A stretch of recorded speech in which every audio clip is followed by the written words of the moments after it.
Hello, my name is Vipul, and in this video we are going to talk about the transformations. There are many kinds of transformations in Informatica. For example, filter transformation, sequence transformation, and PL/SQL transformation. So all of these transformations are for a specific purpose. Each of these transformation tries to change the data that is coming from the source. Before it is loaded into the target, the transformation is applied between the source and the target. So in this first video of transformation series, we are going to look at how the filter transformation work. This is the first and foremost and the most simple case scenario where we want to filter certain kind of records coming from the source. To do that, to make a transformation, first we have to create a mapping. If you have this kind of a mapping, it can be done already. The same mapping can be used, but just for your convenience of grasping, I will make a new mapping here. So for that we have to go on mapping and click create. After that we give a name to the mapping, for example m_employee_employee target. Okay, now okay, this name is already in use, so I give it some other name, employee target filter, let's say, because we are using the filter transformation. Let's keep it that way. Also remember to always have some good naming conventions. When you are giving a name to a mapping, it's best to start it with m_, so that it's easier to identify by anybody else. Now we once this mapping has been formed, we go on the mapping designer, and here we drag the source object, that is v_emp. As we drag, automatically source qualifier will be made, like we saw in our previous video also. Let's resize it quickly.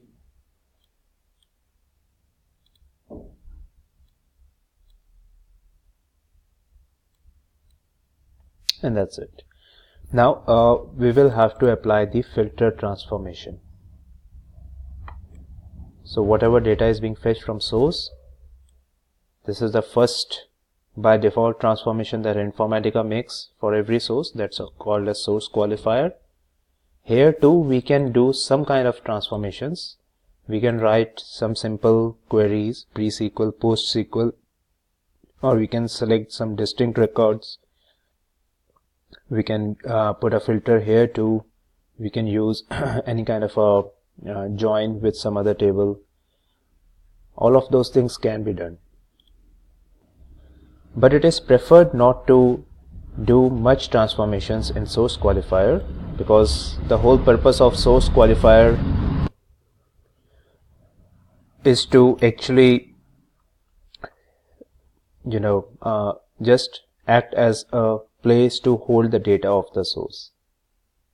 Especially when we have multiple sources, the data is coming from one source, second source, third source. It could be multiple tables, or it could be a set of tables in one database and another set of tables in another database, and then some file systems. So all of those sources collectively then cannot be really transformed in one source qualifier. Every source will have its own qualifier, and we are going to finally apply a transformation wherever whatever operations then we want to do on the complete data of all those sources we can do. So let's try to apply a transformation here. Let's go on transformations menu here and click create. Here we are creating a transformation of filter, and we give it a new name. Let's say trn_source emp_filter.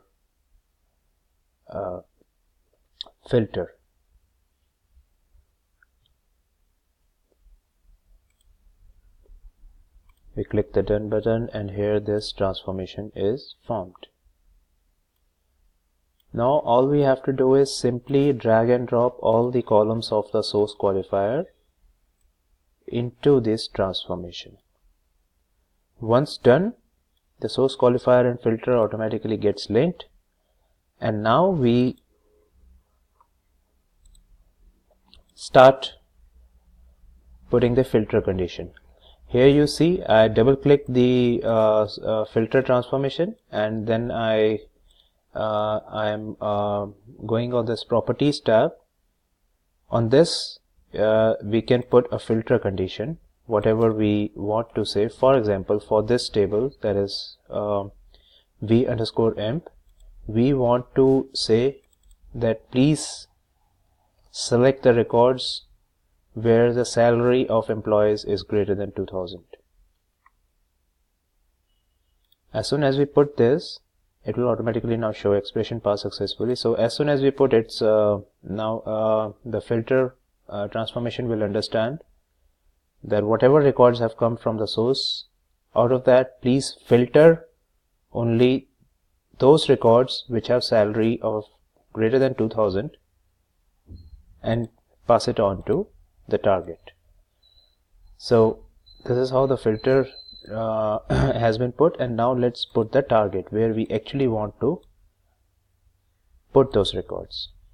So we drag and drop the target transformation here, the target table here, sorry, and once again we connect all the columns of the filter transformation to the target table.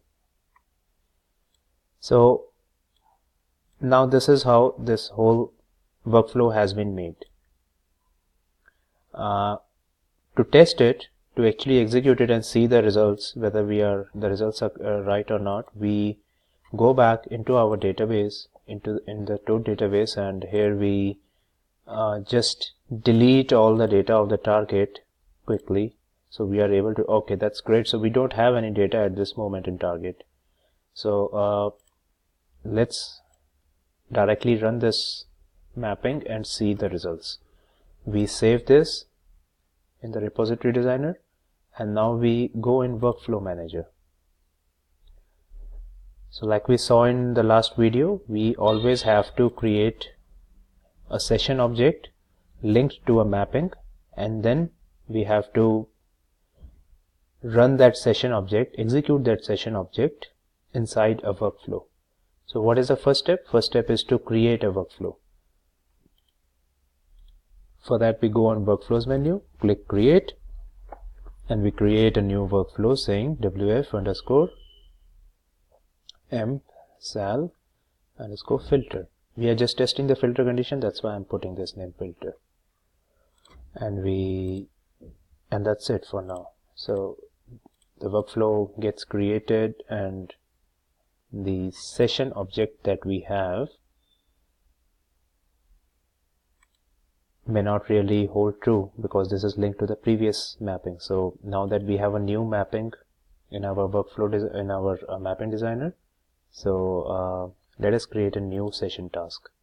We go on task, click create, click, and the session is there, so we give it a name, ses_emp_filter, let's say, and we then link it to a mapping. So this is the mapping that we created, emp_target_filter.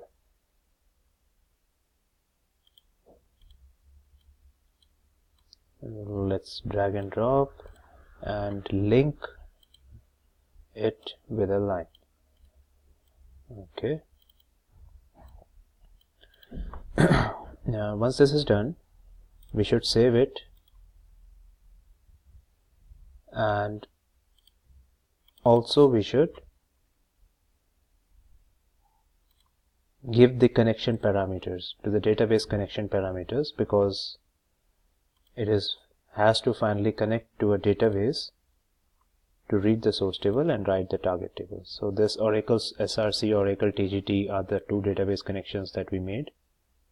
It can be one database connection only because both the table source and target are in the same schema of the Oracle database, like we discussed already in previous video. So everything is fine. Let's quickly look at the properties tab also. Here we should have this treat rows as insert. Then only it is going to insert. Commit interval, we can give it a smaller one, let's say, because we only have 15 records. Let's just put 10 here, that's all. So after every 10 rows it's going to commit the data to the database. So once this is done, let us save this workflow, and all the session objects inside this workflow get saved. And now finally we just run the workflow. To run the workflow, but before that we must open the workflow monitor, although it will get automatically open by default when we are going to run it. But it's a good practice to just run it and see the status and keep it connected. So we say connect, open this, and that's it. Now this is showing the previous results of previous workflow that was that ran yesterday. Let's go back in the workflow manager and start the workflow. Let's go in the workflow monitor and see how the things are progressing. Here it's showing a status of running. Now it has succeeded, the session object has succeeded, and finally the workflow has succeeded. Let's just check the data in the database. So this is the mTarget, mTarget, where we were expecting the data, the filtered data of only those employees whose salary is greater than 2000. Let's refresh the data and see. And we see here all those employees have appeared whose salary is greater than 2000. As compared to the source table, where we have 15 rows of data with all kinds of different salaries those employees have, in the target table we have only the 6 of the employees whose salary is greater than 2000. So this is how we apply the filter transformation in Informatica. We'll talk about rest of the transformation in our next videos.